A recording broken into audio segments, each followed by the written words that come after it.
In our last video, we covered the basics of quantum computing, qubits, superposition, and entanglement. But now let's dive deeper into the advanced stuff that makes quantum computing so powerful.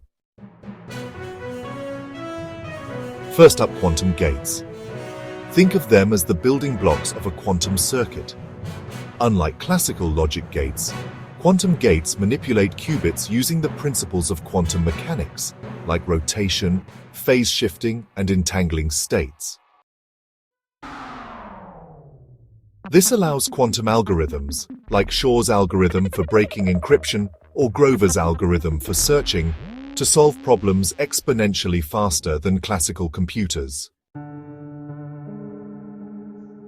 But quantum computing isn't without its challenges.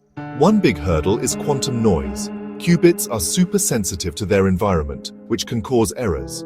That's where quantum error correction comes in. It's like a safety net for your computations, ensuring accuracy despite the chaos. Here's the wild part. To make one logical qubit, you might need hundreds or even thousands of physical qubits working together. That's why scaling quantum computers is so tricky.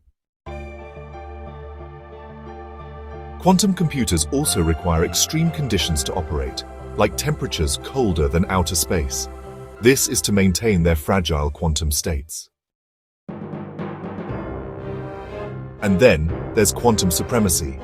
This is when a quantum computer solves a problem that's practically impossible for classical computers to tackle in any reasonable amount of time. We've already seen glimpses of it, but we're just scratching the surface. From revolutionizing AI to creating unhackable communication systems, advanced quantum computing is shaping the future in ways we can barely imagine. Ready to explore the quantum frontier?